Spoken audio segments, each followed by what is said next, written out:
Amen. Magandang hapon po sa ating lahat. Sige, tuloy niyo muna yung pag-uusap niyo. Oras ko naman, bakit?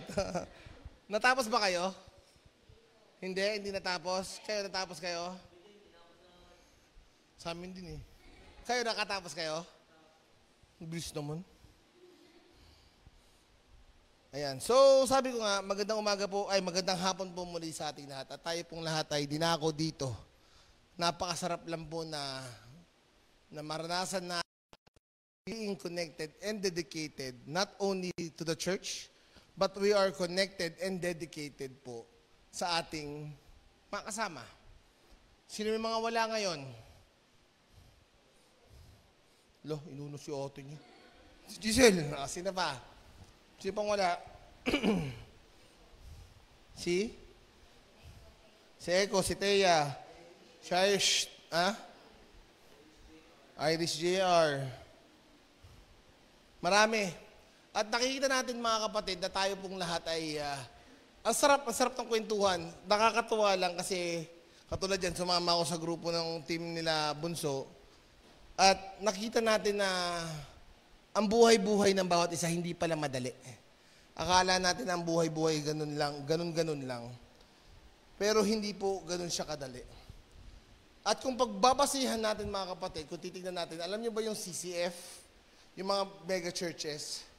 Ang mega churches mga kapatid, kaya sila nagiging mega church. Kasi sila po ay nagkakaroon po ng small groups. Alam niyo yung small groups? D-group kung tawag, tama, D-group. D-group kung tawagin na small groups. For them to be connected to each other and for them to be connected on the church. Okay, yung leader, yung facilitator, sila yung naglalapit sa bawat isa. At yung bawat isa, ay sila din yung naglalapit sa leader nila at yung leader din nila naglalapit sa kanila sa simbahan. Amen? So makikita natin na yan yung gusto nating wait lang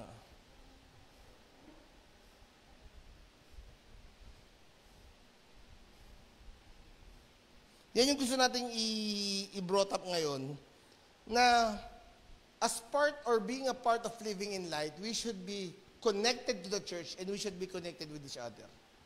Amen? Hindi po pwedeng, wala pong Kristiyanong nabubuhay po na mag-isa lang. Wala pong Kristiyanong solo flight. Amen? So, bubuksan natin, subukan natin buksan ng Biblia at tignan natin yun, ano sinasabi po ng Biblia tungkol po sa pagiging konektado, not only connected, but you should be also dedicated, not only to other people, but also to the church. Lagi tatandaan, pag pinag-uusapan natin ito, we are talking about two ways, or two things. Church and brethren. Church and brethren. Brethren and church. Amen? So, buksan natin, o makibasa po tayo sa Hebreo chapter 10, verses 23 to 25. Lahat po tayo lahat ay tumayo.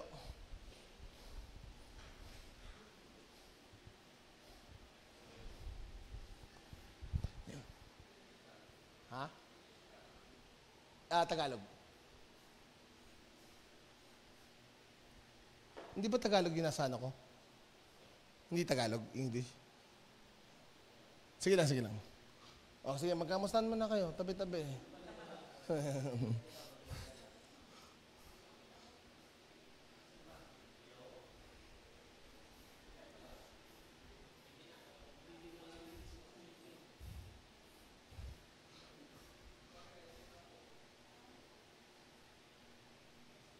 Open the blind eyes, unlock the deaf ears. Okay, sabay-sabay po natin basahin. 1, 2, 3, go!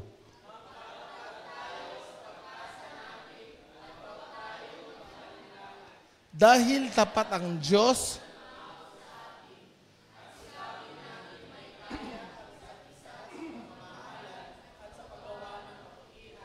huwag nating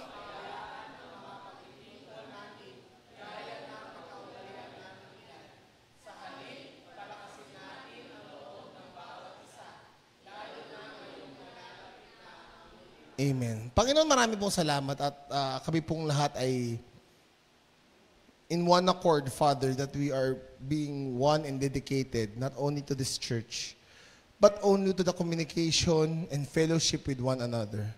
To you we give all the praise and all the glory. In Jesus' name we pray. Amen and amen. Palampakan natin ang ating Panginoon. Hallelujah. Amen. So, nandito tayo ngayon, pag-uusapan natin on how did the Bible tells us kung anong pwede natin gawin. Amen. So, lahat kayo, I am inviting you to listen. I'm inviting you to take down notes. Kasi napakaganda po ng ito po nung binigay sa akin ni Kuya Harvey, ay hindi po medyo, talaga pong nagkaroon po siya ng effect sa akin personally. So, dun sa mismong verse, dun po tayo kukuha ng mga points natin. Amen? Okay.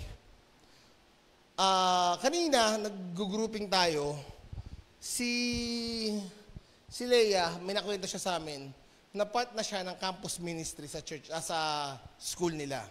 So, yung ano daw nila is, ano yan? Talaga si Ara, lakas sa tao pag ako nagkakamali. ICC, yung pinaka-leader nila. At ang nagustuhan ni Katleya doon, sabi niya sa akin, na parang, hindi parang na nagkakaroon siya ng part na yung faith niya na cultivate kahit nasa school siya. Kasi sabi niya, work, bahay siya, work, bahay. Wow, napakasipag, napakabait na bata. At dun sa yun, nagkakaroon siya ng resting place. Pinag-usapan din namin kanina, ewan ko kung sasang-ayon kayo sa akin, na minsan, okay na magka-problema, basta meron kang peace sa puso mo. Alam mo yun, kahit saan katerbang problema pumasok, pero ikaw ay payapa ka, at alam mo sa sarili mo na magagawa mo yan dahil sa ating Panginoon, okay na yun. Diba? Kasi payapa ka eh. Sana natin pag tayo we are in our very calm stage natin. Tayong lahat mga kapatid ay nakakapag-isip ng mas tama. Kaya sabi natin dito, ano pong sinabi sa atin? For us to be dedicated and for us to be connected and dedicated to one another. Dito pag napapansin nyo parang gusto ko i-push yung small groups. Napag-usapan na namin ni Pastor Mark yan. Small groups. Ano yung small groups? Small groups. Ito po yung mga, kung tatlo kayo, you will meet somewhere, may iba kasi nag-meet po sa McDonald's, may nag-meet sa Jollibee, may nag-meet po sa kung saan-saan. Yung iba naman po, through Zoom, para po mag-sharing to one another. At unti-unti po yan, lumalaki. Lumalaki na lumalaki. At doon po tayo matuturuan mga kapatid on how we should, kung paano tayo makikitungo sa ibang tao. Makikita natin dito mga kapatid na ang buhay hindi po yung patungkol lang sa pamilya mo. Na ang buhay po ay malaki. Na ang buhay po ay patungkol din po yan sa mga taong nakapaligid sa'yo. Amen? So sabi dito, number 1, humawak tayo sa ating pag-asa. Ano po sabi sa... Manika?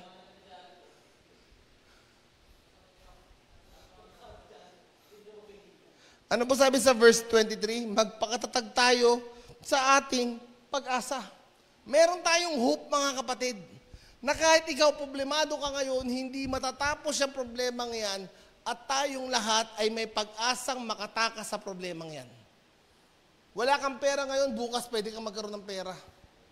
Kung gano'ng kapangyarihan ang Diyos, lagi ko sinasabi sa aking asawa, for example, wala kang pera, ang Diyos makapangyarihan yan. Pwedeng pag-flash mo ng inidoro mo, pera ang lalabas. Pwedeng umulan ng pera. Pwedeng meron na lang isang attache case dyan sa unahan ng bahay mo, walang nagmamayari na kalagay dyan, dana kulase, pera mo na pala yan. Ganun ka-powerful ang Diyos. Amen? Kung ikaw ay walang pag-asa sa ating Panginoon, He is our eternal hope. Ang pag-asa mga kapatid, dito lang yan sa mundo natin. Ang pag-asa kapatid ay nasa mundo lang ito. Dahil pag nasa langit ka na, lahat tayo ha. Pag nasa langit na tayong lahat, tayo pong lahat ay nabubuhay na lamang sa pag-ibig. So ang hope natin, lagi huwag kang mawawalan ng pag-asa. Lagi tayong humawak sa pag-asa natin. The promises of God are assurance of divine care and support found in various religious texts. So ang pag-asa sa kahit anong religious text natin tignan, ito po ay nakabase po o ito po ay laging sinasabi, yung hope natin. At lagi po natin tatandaan na ang Biblia po natin ay nagko-contain po ng 7,487 promises. 7,487 promises. Napakarami. Maraming promise na more than 365 days. Di ba? That you can receive a promise even though kahit sa anong araw pwede kang makareceive ng promise. Di ba? Maraming promises ang Bible. At tatanungin ko sa inyo, meron ba kayong memorize na isang promise ng Bible? Meron? Ha? Ano? Sige, sabihin mo sa akin. Ano? Eternal hope. O babalik si Lord. Ano pa? O sino gusto mo magsabi ng isa pang promise sa kabilang side naman? O Leia yan. See? O si Renzo, anong promise ang alam mo? Nakakatawa lang si Renzo. Pag ano yan, sabi niya kanina, may boyfriend, sabi ko may girlfriend ka na. Wala. Tapos gumanon siya. So, sige, ikaw Bunso, anong ano mo? Promise ng Lord.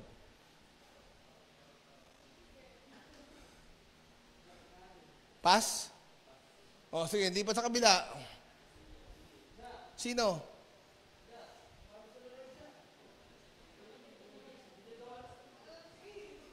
Hindi ba kayo nagbabasa ng Bible?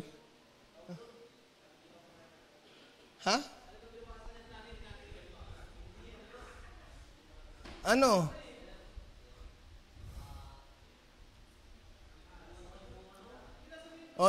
Next. Dito, lipat. Sino? Sino? Ja. O Arel, promise na ng Lord. Para nalulungkot ako. Unti na ako nalulungkot. Ano? Oh, ano yun?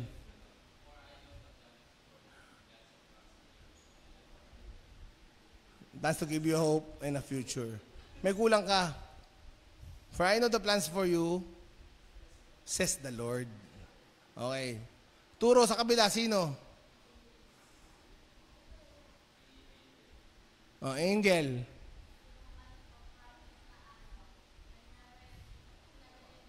Oh, ano pong chapter yan? Pass. Hindi pala yung sa kabila. Si? Leia. No, parang kanina umaga yan Hindi, okay lang. Sige, ano? Fear not. Ano? Fear not. Okay, sa kabila, turo ko ulit. Dana. Oo.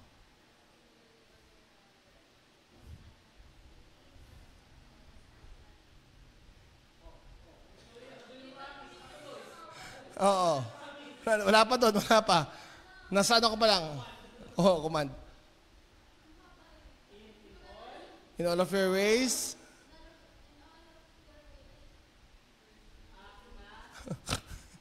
Acknowledge Him and He will make your... Hindi mo memorize. Patutunayan ko may memorize Kuya Jason.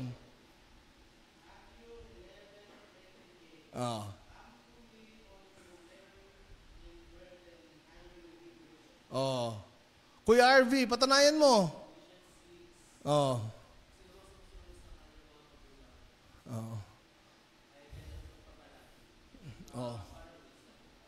Pastor Mark.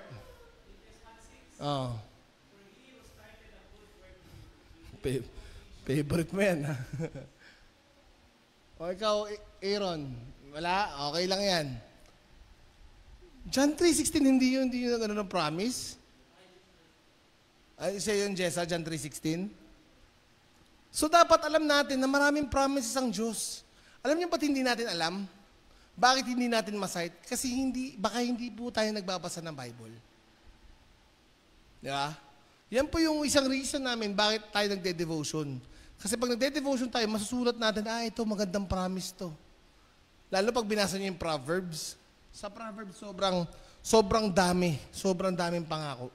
Psalms and Proverbs, napakarami niyan. Pero makikita natin that everything that we have, we should be holding on to the hope. Kasi minsan, anong pangahawakan mo? Anong pangahawakan mo kung yung pangako nun is hindi mo kayang hawakan? Di ba, kunwari, wala ka ng pera. O kaya, parang nasipa ka sa trabaho. Okay ka naman. Wala namang, hindi mo pangayon, pero ang inaano mo, hindi worthy ka naman doon sa work, pero tanggal ka. Anong pangakong pangahawakan mo? Pero in Jeremiah 29:11, alam ng Diyos ang nangyayari sa akin. At ang ginagawa ng Diyos sa akin ay para pagpalain ako at hindi ako masaktan. Para magkaroon ako ng kinabukasan. Diba? That's how you make with promises.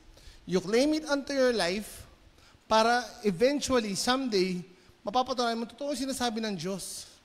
Okay? So humawak tayo sa ating pag-asa. Wait lang.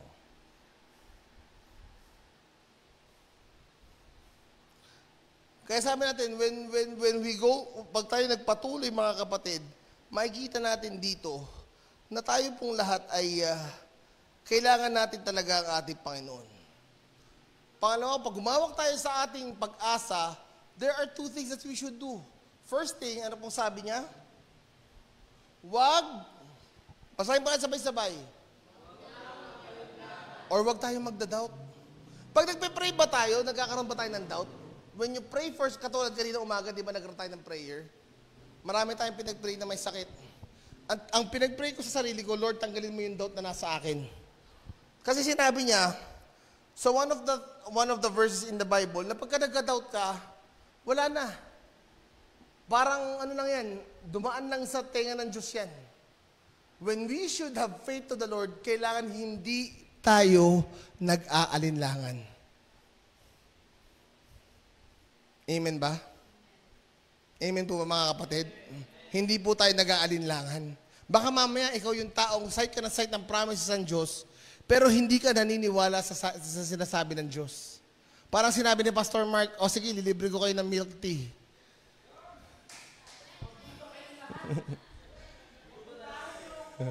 Di ba? Nagdududa ka, so hindi gagawin talaga ni Pastor Mark.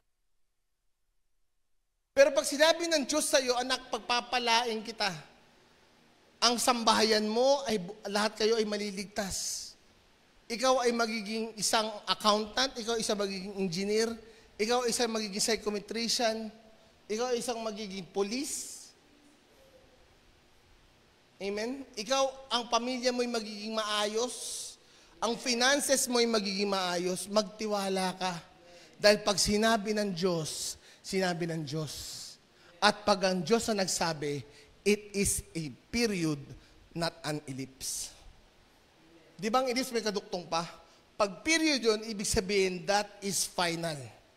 Ako mas naniniwala sa sinasabi ng Panginoon, na ang utos ng hari di nababali. Pag sinabi ng Panginoon yan, sinabi yan ng Panginoon. Kaya dapat huwag tayong mag-alinlangan. I-cite nyo rin yung verse, yung Santiago 1:5-8. Next, letter B. Sapagkat tapat ang nangako sa atin. Huwag tayo mag-alinlangan sa mga promises ng Diyos kasi hindi po tao ang nagbigay ng promises na yan, kundi sino? Ang Diyos. Ang Diyos na may likha ng langit at lupa. So paano ka hindi magtitiwala pag sinabi ng Diyos, kaya kong paulanin? Pag sinabi ng Diyos na kaya ko pahintuin, na kaya ko, pag sinabi ng Diyos na wala ka ng problema sa kakainin mo.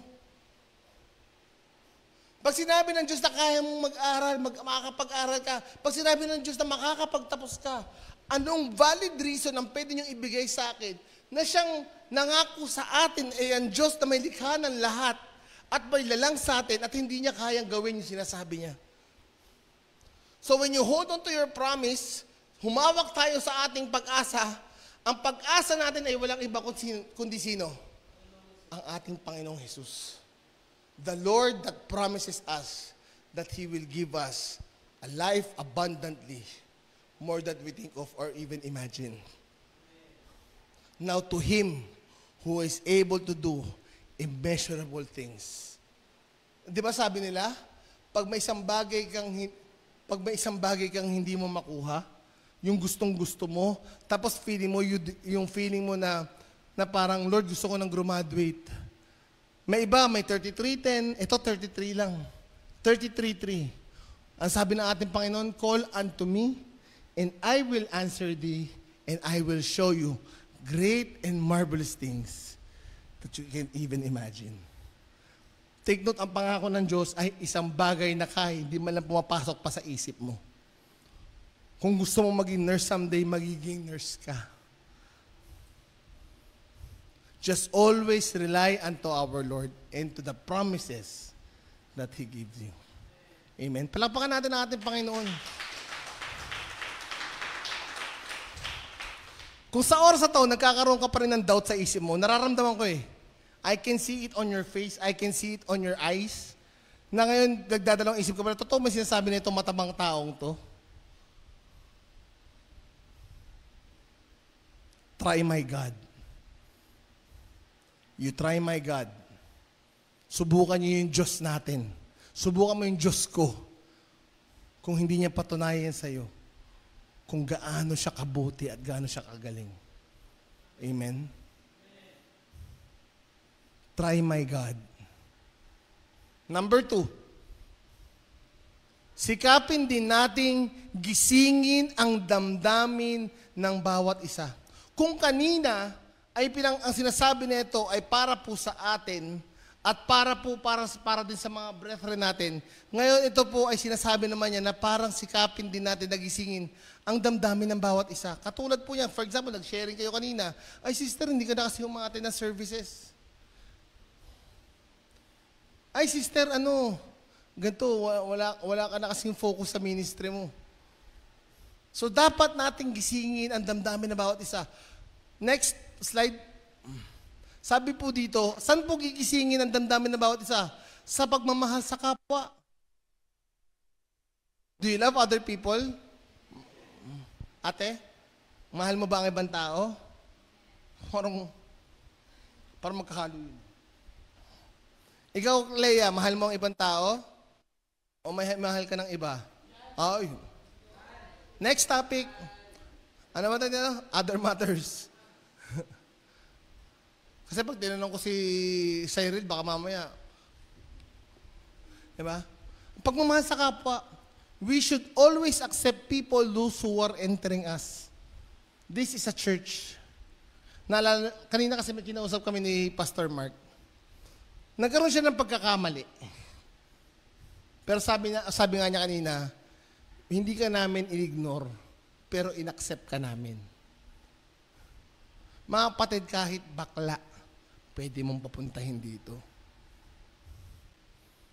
Kahit yung pinakasira ulo, pwede mong papuntahin dito. Amen. Kahit yung pinakamakasalanan mo na iisip na tao, pwede mong dalhin dito. Bakit? Kasi ang trabaho mo ay mag-invite. Always remember that. Ang trabaho mo, Cyril, ang trabaho mo, Angel, ang trabaho mo, AJ, ang trabaho mo, Aaron, ang trabaho mo, Jared, ang trabaho nating lahat ay mag-invite. Ang trabaho ng Diyos, ang pagpapalit ng puso. The change of heart belongs to our God. But inviting them is the only job that we need to do. Ano sabi kanina? Go. Diba? Go and make disciples. Make disciples. Hindi sinabi ng Diyos na go. Change their heart. Change their belief. Ang gusto lang ng ating Panginoon, ipakilala natin ang ating Panginoong Hesukristo at hayaan natin ang Panginoong Hesukristo magpakilala din sa kanila. That is the most effective way for us to gain mga bagong kaibigan, mga bagong makakasama. Huwag nating pilitin, kapatid. Di ba? Sabi, go and make disciples. May trabaho tayo yung making disciples. Pag sinabing make disciples, Aalagaan mo, ano pa? Pag nag-alaga ka sa isang Christian, AJ, anong gagawin? Kakausapin mo, ano pa? Pakakainin mo ng ano? Ng salita ng Diyos, ano pa? Aalagaan mo, ano pa, Angel? Yun. That's the first and foremost thing na gagawin mo. Ipag-pray mo. Ipag-pray mo siya. Bakit? Kasi hindi mo alam kung anong laman ng puso niya. And once you pray for someone, listen to this. Once you pray for someone, you already love that person. Because you are talking to the God whom He should love as well. Inoffer mo yung kaibigan mo, Lord, nalapit ko po si Aaron na nawa every Sunday po makasama namin siya sa services namin na gano'n, na nawa Panginoon, lagi namin siya makasama. Nilapit mo na siya sa Diyos. And that's one sign na mahal ka. Mahal kita at mahal ka ng kaibigan mo. Kaya kung iniisip mo, Aaron, kung wala nagmamahal sa'yo, si Jared mahal ka. Hindi joke lang. Lahat ng ini-invite nyo, kahit si Kuya Jason, in-invite niya yung pamilya niya dito, mahal niya yung pamilya niya. So, ibig sabihin, si Ate Dana, nag-invite siya noong anniversary.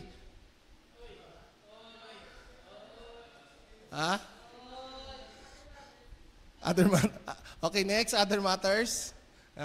Mahal nyo yung taong yun. Kasi gusto mo siyang ilapit sa Diyos. So, kung ikaw magtatanong ka, sino nagmamahal sa'yo? Yung taong nag-invite sa'yo, kuya. Ito kasbay siya. Lululu. Chumichisi si pastor ngayon, Diba? Kaya natutuwa ako nung nalaman ko yung kay Jessa, di ba, pastor nga siya. Natuwa ako sa pastor. Di ba sabi mo, nagpapastor yung ano mo? Christian, di ba yung boyfriend mo? Di ba?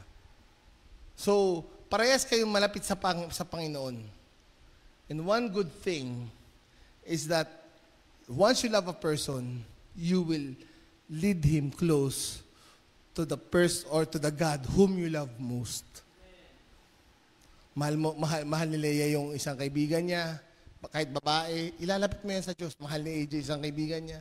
Again, huwag natin gawin laging infatuation or romantic love. When we talk about love, malawak yan. Pag mahal mo ang pamilya mo, ilapit mo sa Diyos. Tandaan nyo, hindi nyo trabahong magpalit ng puso. Ang trabaho ninyo, mag-invite. At paano masisira yung credibility ng Diyos sa kanila? Tignan nyo rin yung ginagawa nyo sa buhay nyo. Your testimony will also count. Kakaintindihan tayo. Kaya kailangan natin pagmamahal sa kapwa. Pangalawa, Kuya Andre,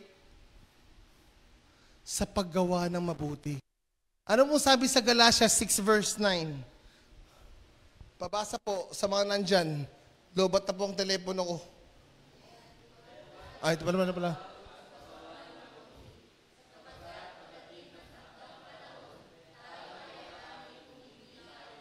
Huwag tayong mapagod. Magpapakasama na lang ako kasi lahat sa klase namin parang puro mga siraulo naman. Mangungodi ko na lang ako. Total, ano naman yun sa klase namin eh. Magsusugal na lang ako kasi nakita ko si Tony Fowler, ang daming kinita eh. I'll just be honest with you. To be honest, parang medyo...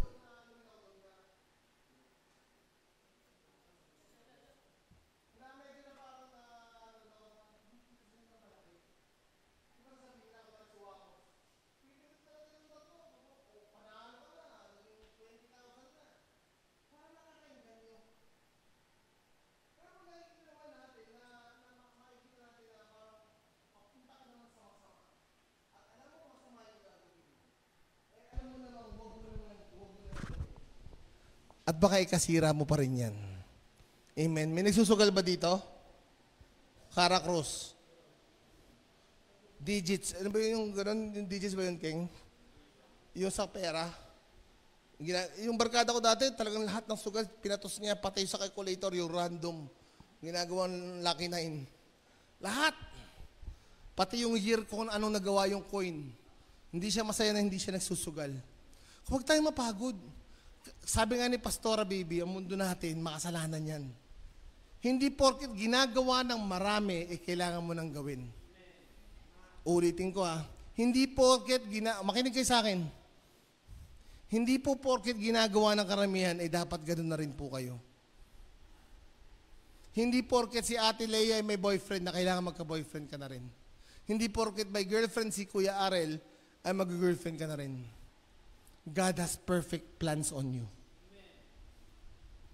You talk to God because you love your God and you ask Lord, Lord, ano ba ang para sa akin? Kaya wag tayong mapagod. Ang pagiging mabuti, mga kapatid. Alam mo, minsan sa mag-asawa, ewan ko naranasan ni Pastor Mark, minsan may point na nakaka-fed up. May point na nakaka-fed up na. Pero pag-iisipan mo, na pinaglaban mo yung mahal mo sa buhay, pinanalangin mo sa Panginoon, at isinumpa mo sa harapan ng Diyos to love, to cherish, in sickness and in health, until death do us part. Hindi, ang vow po kasi ng mag-asawa, mga kapatid, hindi lang po yan through richer. Diba? In health, lagi pong may counterpart yan. Sickness and in health, richer for poorer. Diba? Through thick and thin. Meron bang thick and thin? Hindi ko alam. Diba? Ibig sabihin, mga kapatid, in any aspects, you should know how to remain a good person. Even everyone is cheating, you will have a stand that you will not cheat. Amen ba? Sa mga nag-aaral, sa mga nagbabandiklak, sa mga nagbabiometrics, sa call center nga, uso yung iba yung magla-login. Kunwari dumating ka na lang, di ba, totoo yun, Rel? Oo. Kunwari, late ka dadating. Alas 9 naka-login ka na. Ibibigay mo na kay Kuya Arel yung username, password mo. Siya na magla-login sa'yo. Even though everyone is doing it, we should never get tired of doing it. Kaya yan po yung sikapin natin. Sikapin nating gisingin ang damdamin ng bawat isa. Kung kunwari, for example, si Jessa, may sinabi ako sa'yo nakasakit sa'yo, pero nakita mong tama. Huwag ka masasaktan. Nasaktan ka, yes, in the first part. But let you think of the lesson that you will learn from it. Isipin mo, ay, sinabi ito ni Pastor kasi ganito. Alam mo kami mga pastor, ang hirap po minsan magsalita. Kasi feeling nila, pag nagalit kami, katapusan lang naman. Mga kapatid, hindi namin kayo pwede pagalitan. Ang pwede lang namin gawin sa inyo ay panalangin kayo araw-araw. Panalangin kayo araw-araw. Na dapat ginagawa ninyo sa mga taong kasama ninyo. That's how small group works. And last but not the least, ang sabi po ay worship service.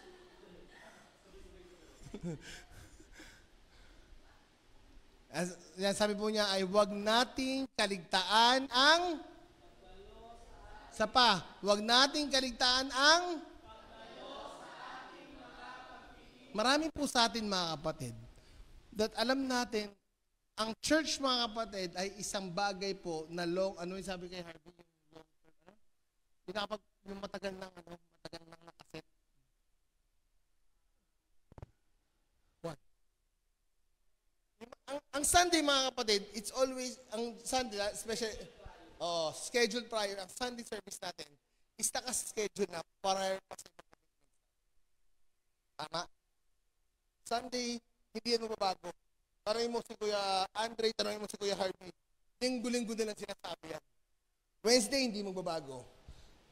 Prayer circle, hindi yan magbabago. It's a long,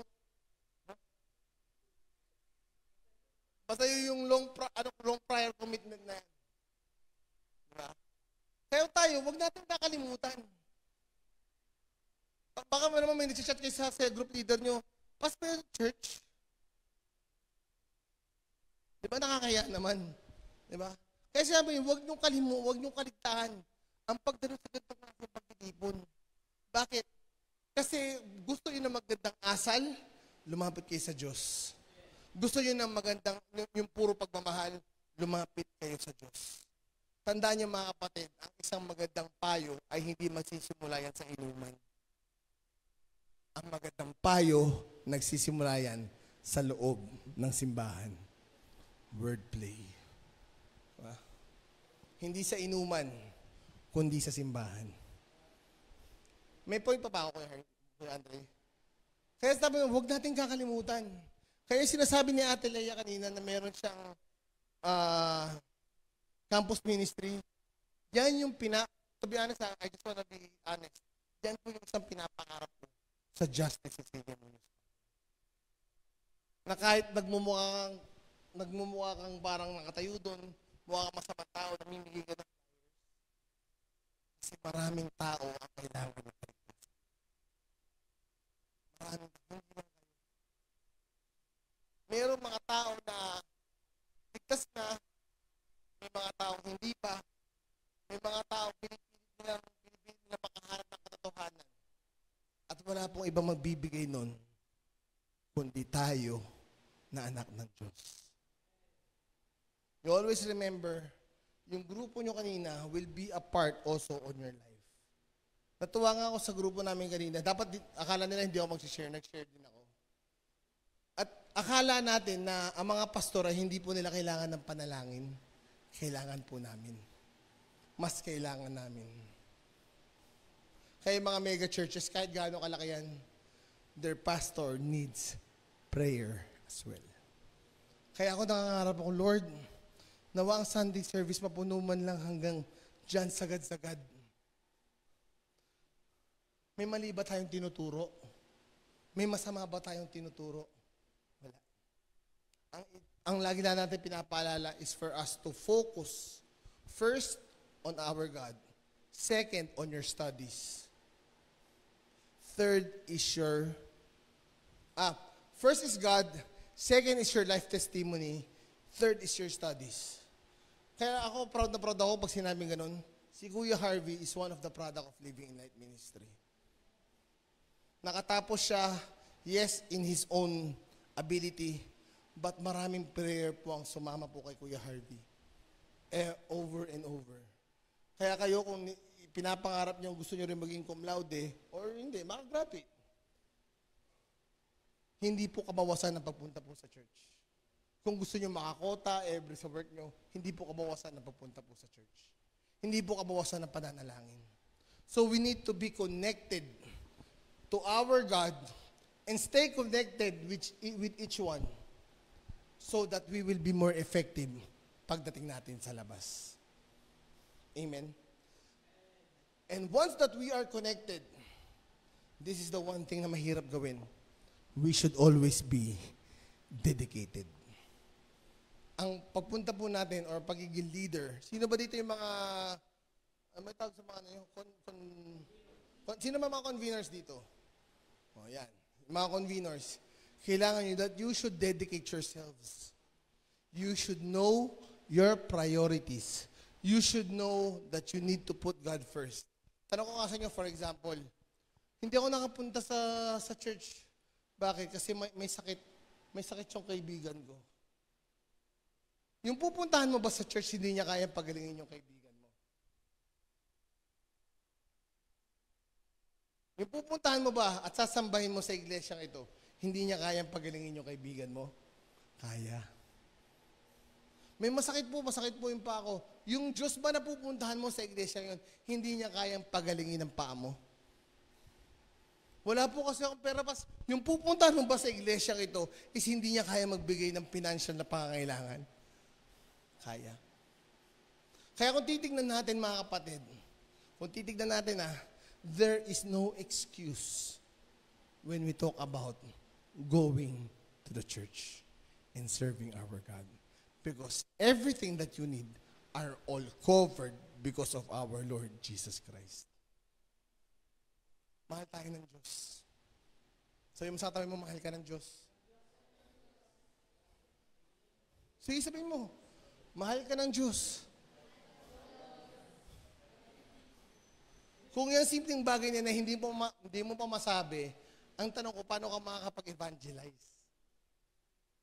Kasi ako yun na sinasabi ko. Pag bimigay ng flyers, mahal po kayo ng Diyos. With a smile. Lift your head up.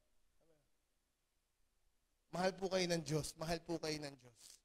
Kasi may mga taong baka hindi nila alam na may nagmamahal sa kanila. Maraming taong nagpapakamatay, mga kapatid, dahil hindi nila alam na may nagmamahal sa kanila. So first, we should hold on to the promises. Read the Bible every day. One chapter ba? One paragraph a day. Next, palagi natin gisingin yung damdamin ng bawat isa. Sikapin natin gisingin, huwag tayo magpakapagod sa paggawa na mabuti. Mahalin natin ang kapwa natin. And last, ito po yung ating, yung first part, mga kapatid, is our, kumbaga, pinangahawakan natin to our Lord. Yung second part, yun po yung pangangailangan po natin for the community. And yung third part po, it's our recharging point. Every time that you go to church, nagre-recharge ka. So that pagdating ng Monday, you are always okay on your work, on your studies, on everything that you will do. And you will be a Christian. And you will serve as isang anak ng Diyos na handang magsabi ng magandang balita. We stay connected and also dedicated. Alam ko hindi pinaghiwalay ito ng hindi ito pinaghiwalay ng youth.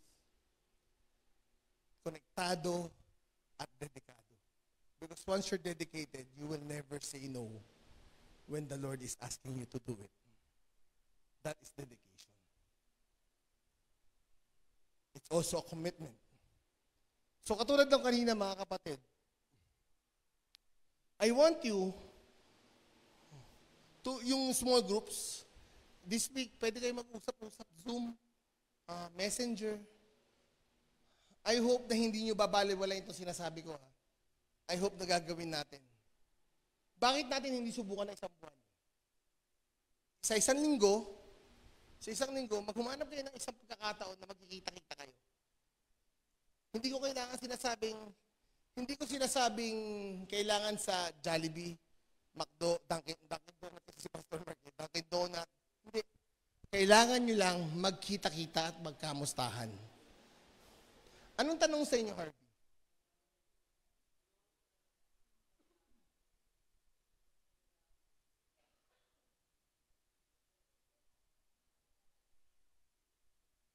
Ano? Okay, sa inyo, pass mark, ano sa inyo? Ano sa inyo? Tanong. Yung tanong kanina.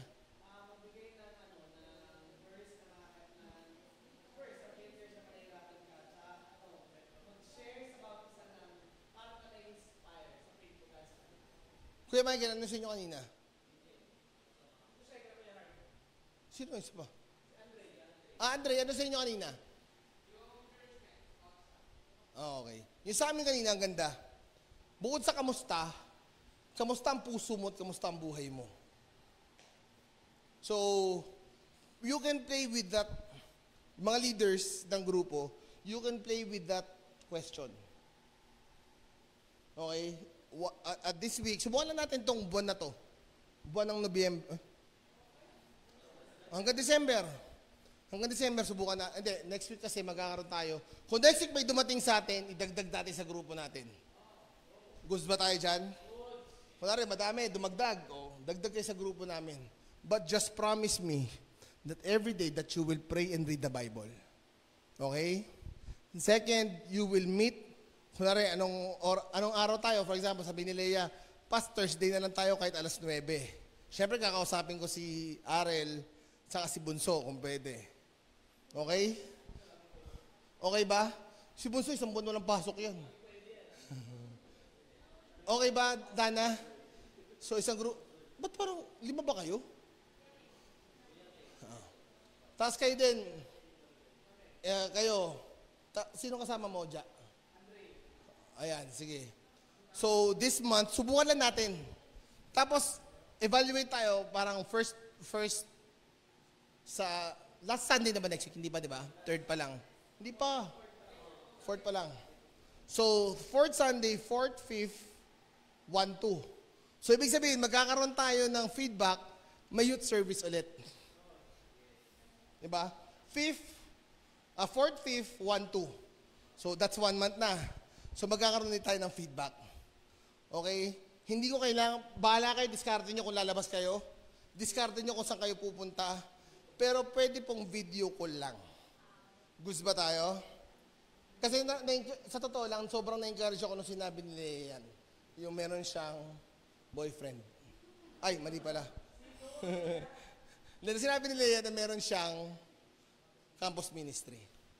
Napakasarap niyan, maniwala kayo. At marami pong lumalago sa Panginoon dahil sa simpleng small group. Next week, meron tayo di ba next week? Dagdag natin. Invite na rin natin sa Here I Am. Di ba? Marami tayong pwedeng pag-ugnayan yan. Sabay-sabay na nating ipasok yan. Para pagdating ng Pasko, we are ready to accept our Savior. Lord, thank you, nandito ka. That you're not aiming for Christmas, for gifts, but you are thanking God for the salvation that He gives. Amen? Sige, tayong lahat po tumayo. Maghawak-hawak ng kamay yung magkaagrupo. Sige. Yan. Sige, kung wala kayo, sige lang. Yan. Hawak-hawak kamay magkaagrupo. Huwag kayong mandiri, huwag kayong mag-alala. Hindi naman po tayo nandito para mag-boyfriend-boyfriend. Oy, group ko yan.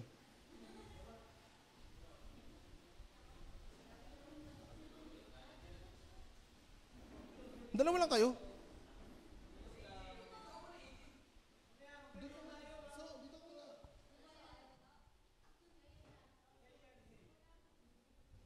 Okay? Ay, mawakan si Arel. Malinis yan. Grabe tawa ni Pastor Mark. Okay? Okay, Arel, ikaw mag-lead dyan. Ay, sama pala ako sa inyo. Let's pray. I-pray nyo yung group nyo. Pag-pray nyo yung group nyo, then if in case na dumami, dagdagan natin. Okay? Again, hindi po itong, ipasok natin sa isip natin na hindi po ito ningas kugon. This will be a start of something new sa church po natin. Amen? Small groups, small groups. Come on, you pray to God.